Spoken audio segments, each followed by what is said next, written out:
Radio Publique Africaine.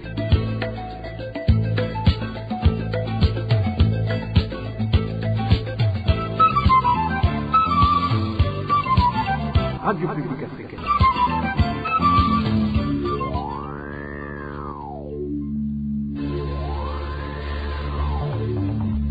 C'est le moment de suivre le journal parlé en français. À la présentation, Onésime Douchimakité. Merci mesdames et messieurs d'être au rendez-vous de l'actualité de ce lundi 30 mai 2022, dont voici les grands titres. L'organisation internationale Crisis Group critique le président de la République démocratique du Congo pour avoir invité sur son sol les troupes militaires des pays voisins, dont le Burundi. À travers son rapport de briefing de ce 25 mai, cette organisation internationale recommande au président Félix Tshisekedi d'élaborer un plan global de négociation avec les groupes armés. Vous aurez les détails dans cette édition. Au sommaire également, les habitants du chef-lieu de la province Kirundo dénoncent une mauvaise distribution du sucre faite par différents commerçants de cette province. Ces derniers vendent une petite quantité de sucre et une autre grande quantité est vendue à des prix exorbitants sur le marché noir. À quelques heures du début de la passation du concours national pour les élèves de la 9e année, les espoirs de passation s'amenuisent pour les élèves et les parents du camp des réfugiés burundais en Tanzanie. Voilà pour le sommaire. Je vous le disais en titre, le président de la République démocratique du Congo pourrait avoir ouvert la boîte de Pandore en invitant les troupes militaires des pays voisins, dont celle du Burundi, pour combattre des groupes rebelles sur son sol. C'est du moins le constat d'International Crisis Group à travers son rapport de briefing de ce 25 mai qui recommande au président Félix Tshisekedi d'élaborer un plan global de négociation avec les groupes armés. Josiane Mouzanez. La décision du président Félix Tshisekedi d'autoriser le déploiement des forces ougandaises en novembre 2021 et d'autoriser tacitement un mois après les troupes burundaises pour combattre le groupe rebelle Red Tabara pourrait provoquer de nouveaux bouleversements dans ce pays qui a tant souffert des rivalités régionales. C'est entre autres une des conclusions tirées par International Crisis Group dans son rapport de briefing de ce 25 mai qui estime que le président de la République démocratique du Congo aurait invité ses troupes étrangères sur son territoire. International Crisis Group trouve que cette intervention burundaise dans la province du Sud Kivu résulterait probablement d'une coopération militaire entre la RDC et le Burundi convenue en juillet 2021 à la suite d'un face-à-face entre Tshisekedi et Ndayishimiye. Toujours dans l'audit rapport, International Crisis Group indique que des habitants du territoire d'Ouvira, dans la province du Sud Kivu, ont rapporté l'incursion d'environ 400 soldats burundais et des Imbonerakure vers la fin du mois de décembre. International Crisis Group rapporte également qu'avec les jeux d'alliance entre les groupes rebelles locaux et burundais, l'armée burundaise aurait subi de lourdes pertes. Cependant, comme le souligne cette organisation, le Burundi a nié à plusieurs reprises que ses troupes se battent en RDC au moment où le gouvernement congolais a opté pour le silence radio sur la question. Dans ce briefing, l'organisation International Crisis Group regrette également que la réunion tenue en avril dernier à Nairobi a contre toute attente mis davantage l'accent sur les négociations avec des groupes armés congolais plutôt qu'étrangers. Ici, ce groupe de chercheurs précise qu'ils ont bricolé à la hâte une première série de pourparlers avec les chefs des 18 groupes armés, mais des négociations auxquelles certains des groupes les plus violents et les groupes armés étrangers, tels que les ADF, Red Tabara et les FDLR, n'ont pas participé, selon toujours ce groupe. International Crisis Group estime donc que le Kenya devrait pousser le président Tshisekedi à élaborer un plan global avec l'aide de l'ONU qui pourrait aider à façonner les contours de l'effort. Pour cette ONG, Félix Tshisekedi et Uhuru Kenyatta devraient également tâcher de ne pas investir trop de capitaux pour soutenir la force est-africaine que les dirigeants régionaux ont envisagé à Nairobi. Pour les analystes d'International Crisis Group, rassembler une telle force serait une meilleure option qui pourrait favoriser chaque voisin à déployer ses propres forces séparément, ce qui pourrait les amener à se faire concurrence. En outre, étant donné que la plupart des pays qui fourniraient des troupes ont déjà des soldats sur le sol congolais, le déploiement des troupes supplémentaires ne ferait qu'accentuer l'instabilité plutôt que de freiner la violence, conclut International Crisis Group. Ce rapport de briefing d'International Crisis Group tombe à peine une semaine après la visite de Félix Tshisekedi au Burundi, une visite au cours de laquelle les opinions du président congolais et de son homologue burundais ont concordé surtout sur la question de sécurité, du moins selon leur communiqué conjoint du 23 mai de cette année. Merci à toi, Josiane Mouzaneza. Toujours en page sécurité, la rédaction de la RPA a pu identifier une personne tuée au cours de la semaine dernière. Il s'agit de Théogène Itangishaka, conducteur de moto-taxi. Il a été tué par deux gens qui ont immédiatement emporté sa moto sur la colline Kibati, zone Masango, en commune Bukinyanana de la province de Chibitoke. C'était mardi. Deux suspects ont été arrêtés le lendemain dans la zone Kamenge, en mairie de Bujumbura. Parmi ces deux suspects, il y avait un militaire du nom de Jean-Marie Dirokubgaï. C'est très honteux que des Ibonelakoulé osent frapper une vieille mère de 60 ans et que des autorités de différentes institutions restent silencieuses. Réaction du secrétaire exécutif du FOSC après que des Ibonelakoulé de la colline Kinama en commune Gisuru, province de Ruyigi, aient battu cette femme vendredi dernier. Ernest Nkurunziza ajoute que ces Ibonelakoulé ne respectent même plus les normes et valeurs burundaises. Suivez. Selon les normes et les valeurs burundaises soutenues par les lois de la République, les Burundais, hommes, femmes et enfants, observent des interdits. Ils se doivent du respect mutuel, sans quoi des sanctions doivent être administrées à l'endroit des délinquants. Les normes traditionnelles burundaises exigent que l'enfant respecte son supérieur, mis à part la loi moderne de la République. Si il ne le fait pas, des sanctions sont prises à son endroit. Cette norme traditionnelle, observée par les Burundais, est en déperdition pendant ce régime CNDD-FDD qui fait de plus en plus la promotion de la haine et de la violence. Il n'y a plus d'interdit. Tout semble être permis. Le pays semble basculer dans la loi de la jungle où le plus fort dévore le plus faible au risque et péril de la société burundaise. Ça fait vraiment du chagrin d'entendre et de voir des jeunes Imbonerakure s'attaquer impunément à une vieille femme du simple fait que celle-ci n'est pas membre de leur parti politique. Il est regrettable que le pouvoir politique tolère et encourage de tels crimes, que le pouvoir accepte et encourage que l'appartenance à leur parti soit au-dessus de la valeur d'humanité et du monde. Si les Imbonerakure sont maintenant intouchables, s'ils sont au-dessus de la loi et de toutes les normes sociales, je pense que les Burundais, sans exception aucune, compris ceux qui les encouragent et les nourrissent, devront faire attention. Ces Imbonerakure vont se retourner contre leurs maîtres politiques qui vont regretter par la suite. Le crime revient à son auteur. Ce que vous ne voulez pas qu'on vous fasse, ne le faites pas aux autres. Si rien n'est fait, le Burundi va droit au gouffre et personne, je dis bien personne, n'en tirera profit. C'était Ernest Nkurunziza, secrétaire exécutif du FOSC. Après cette petite transition, nous parlons éducation. RPA. Il avait été puni pour avoir volé les examens pour une élève, mais il vient d'être honoré pour être parmi les enseignants qui devront surveiller le concours national qui commence ce mardi. Il s'agit de Constantin Dayavugwa, ex-conseiller pédagogique à la direction communale de l'enseignement en commune Gitega. Cette décision a étonné plus d'un parmi ceux qui le connaissent en commune Gitega. Le détail avec Marie-Ange Ilakos. Le professeur contesté s'appelle Constantin Dayavugwa. L'année dernière, il occupait le poste de conseiller chargé de l'éducation, d'où il faisait partie de l'équipe qui élaborait les examens en réseau. Un poste dont il a usé pour aider une des élèves qu'il courtisait à se procurer les réponses de ses examens. Prise en flagrant délit, l'élève a avoué détenir ses réponses de Constantin Dayavugwa. Ce dernier a d'ailleurs reconnu les faits et a eu comme punition une suspension de 3 mois non rémunérée. Pourtant, il fait encore partie des enseignants qui vont surveiller cette année le concours national de la 9e année. Sur la liste affichée à Gitega, il vient en 34e position. Une décision qui a étonné les autres enseignants, en plus de les désorienter.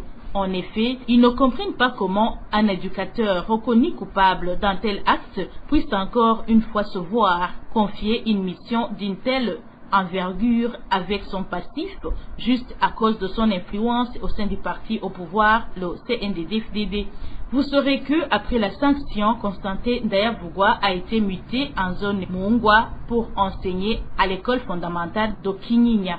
Rappelons que la loi numéro 128 du 23 août 2006 portant statut général des fonctionnaires, dans son article 95 alinéa 2, stimule que la révocation est infligée aux enseignants coupables de fautes professionnelles et déontologiques telles que les infractions qualifiées de fraude aux examens et évaluations pédagogiques par le décret loi numéro 1/016 du 23 février 1993. Une fois que le ministre de l'Éducation a préféré passer outre, d'où les enseignants lui demandent de se ressaisir et de faire respecter scrupuleusement la loi au lieu d'hypothéquer l'avenir des enfants pour des intérêts sectaires. Eh bien, merci à toi aussi, Marie-Ange. Il a causé toujours en commune Gitega, mécontentement des habitants du quartier Nyamugari dans la ville de Gitega, vivant de la grillade de brochettes. L'administration locale a interdit la grillade de la viande de porc dans ce quartier. Pour la servir, cette partie de la population avait opté pour la grillade de la viande de porc, les autres viandes ayant été interdites, histoire de la fièvre du Rift Valley. Eric Nyonzima pour les détails. Tout comme dans d'autres provinces du pays, l'administration de la province de Gitega a arrêté des mesures visant à limiter la propagation de la fièvre bovine, dite le Rift Valley Fever. Ainsi, il a été interdit l'abattage et la commercialisation de la viande de chèvre, du mouton, encore moins celle de la vache. Les habitants de cette ville, qui vivaient de la grillade de la viande de ce bétail dans la ville de Gitega, n'ont pas croisé les bras. Ils se sont rebâtis vers la grillade de la viande de porc. Cependant, si ça a réussi dans d'autres quartiers de la ville de Gitega, ça n'aura pas été le cas au quartier Nyamugari. L'administration locale les en a interdits. Des gens s'étaient organisés pour remplacer la viande de la vache, chèvre et mouton à celle du porc. Mais au quartier Nyamugari, comme le chef de zone et le chef de quartier sont des musulmans, ils ont dit non. Ils ont interdit la grillade puisque le quartier Nyamugari est un quartier islamique. Cette partie de la population considère cette mesure administrative comme une violation de leurs droits. Ces gens qui vivent dans la grillade trouvent injuste cette mesure. Pour eux, il n'y a aucune loi nationale interdisant la grillade de la viande de porc dans un tel quartier, aussi islamique soit-il. Ils veulent qu'on les laisse exercer pleinement leur métier et que les non-musulmans puissent consommer cette viande. Comme ça, ils trouvent que ce sera la justice, puisqu'ils affirment que ce n'est qu'en exerçant ce métier qu'ils pourront survivre.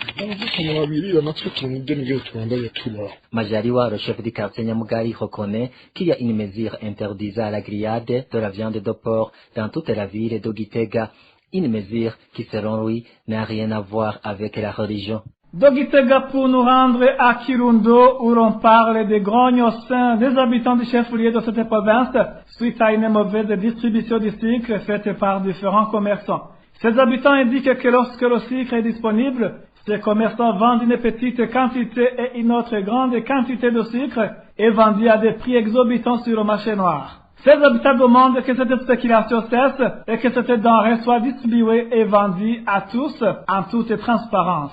Le détail avec Dominique Claire et la Trompe.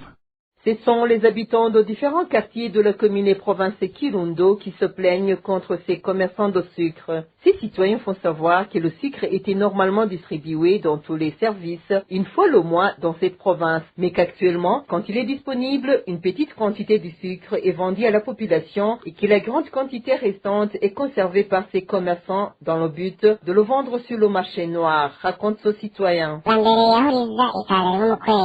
Auparavant, la distribution du sucre se faisait une fois le mois dans quel service, mais par après, les choses ont changé. Ce sont les commerçants qui fabriquent entre les sacs de sucre afin de le vendre sur le marché noir. Car le sucre est disponible avec un peu de chance. Ils vendent une petite quantité de sucre à peu de cuillères avec 2500 francs par kilo et disent que le sucre à vendre est terminé. Reste est partagé entre ces commerçants qui partent avec des sacs de sucre sur et le lendemain matin, le sucre est disponible au marché noir où il est vendu entre 5 à 6 000 francs le kilo.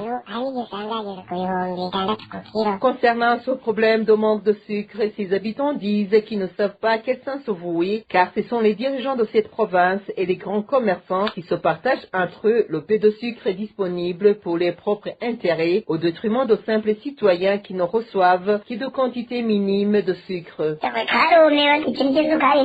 Le problème de manque de sucre est devenu grave. On ne trouve plus de mots pour le décrire. Le peu de sucre qui arrive ici est partagé entre les autorités et les grands commerçants. Et en peu de temps, nous voyons que le sucre est disponible au marché noir à 5 000 francs le kilo, alors que ceux qui ont eu la chance de l'avoir légalement ont pu recevoir 2 kilos de sucre à 2 500 francs le kilo, donc à 5 000 francs et 2 kilos de sucre. Ainsi, ces citoyens demandent aux autorités locales de se ressaisir afin d'assurer une bonne distribution équitable du sucre à tous les citoyens, sans exception aucune. À ce propos, nous avons essayé de joindre Viateur Habimana, l'administrateur de la commune Kirundo. Son téléphone portable sonnait sans que personne ne décroche. Merci à toi aussi, Dani Claire Ilatouva. Après cette petite transition, nous ouvrons la page réfugiés. Le mouvement de Burundais qui se réfugient en Ouganda continue à s'intensifier ces derniers jours. Plus de 250 Burundais sont dans une situation déplorable dans le camp de Nakivale. Non seulement ils n'ont pas de quoi mettre sous la dent, mais aussi la pluie s'abat sur eux par manque de toit pour dormir. Les activités des Imbonerakure sont à l'origine de leur exil. Le détail avec Héroge Divermesh. À l'endroit où sont réunis ces réfugiés, ils indiquent qu'ils sont environ 300. D'après les informations que nous détenons de notre source au camp de Nakivale, ces réfugiés burundais viennent d'y passer à peu près un mois, mais jusqu'à l'heure actuelle, ils n'ont jamais été accueillis par le HCR en charge de la protection des réfugiés. Je suis ici depuis 3 semaines. Nous sommes très nombreux et nous sommes avec nos enfants. Nous sommes environ 300 personnes. La nuit, nous dormons à la Belle Étoile. Nous venons de passer plusieurs jours à l'église catholique, mais avant, nous étions près du bureau du HCR et la police nous y a chassés à coups de bâton. On nous a également chassés de l'église catholique où nous avions trouvé refuge. Pour le moment, nous ne savons pas où aller. Ces réfugiés n'ont pas de quoi mettre sous la dent, alors qu'ils comptent parmi eux des enfants et des malades. Toutes ces personnes sont allongées par terre parce qu'elles ont faim. La plupart d'entre elles sont des enfants, des personnes malades ainsi que des blessés. Et d'ailleurs, on nous a informé que nous n'allons pas rester ici car, dit-on, nous ne sommes pas dans le camp. Ils demandent en effet au Haut-Commissariat pour les réfugiés en Ouganda et au gouvernement ougandais de les accueillir pour qu'ils puissent bénéficier d'abris et de quoi manger. Toujours en page réfugiés, cette fois en Tanzanie, à quelques heures du début de la passation du concours national pour les élèves de la 9e année. Les espoirs de passation s'amenuisent pour les élèves et les parents des camps de réfugiés burundais en Tanzanie. Rien n'annonce en effet la passation de ces examens en provenance du Burundi comme précédemment promis. Cependant, les parents indiquent qu'ils continuent d'espérer jusqu'à demain. Je vous propose d'écouter un des parents du camp de lutte. turereye ngaha muri kambi ya Nduta twari twiteze yuko ikibazo cyo mu mwaka w'icenda gishobora kuva mu gihugu cy'u Burundi. Urabona ko hari haheze en tant que parents et il y a des enfants qui suivaient leurs études ici au camp de Nduta, on s'attendait à ce que les examens de la 9e année émènent du Burundi. Ça fait déjà des ans que les enfants n'ont pas fait de tels examens, mais dernièrement, on avait mobilisé les enfants pour qu'ils se préparent déjà pour la passation. Effectivement, ils se sont préparés et il ne restait que la passation. Mais jusqu'à présent, rien n'annonce cette passation. Aujourd'hui, nous sommes lundi et l'on s'attendait à ce que ces examens arrivent. Mais jusqu'à l'heure où je vous parle, ils ne sont toujours pas arrivés. On ne désespère pas. Toutefois, nous allons attendre jusqu'à demain. Si l'on n'amène pas ces examens, l'on conclura qu'ils avaient voulu nous tester.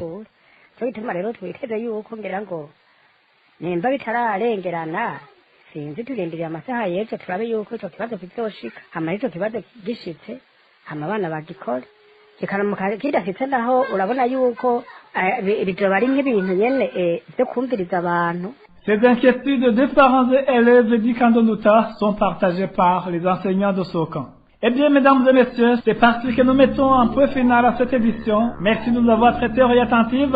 Merci aussi à l'équipe de la rédaction et à l'équipe technique pour leur bonne collaboration. À la présentation, c'était Onésime de Shimagiti. Bon début de semaine à tous.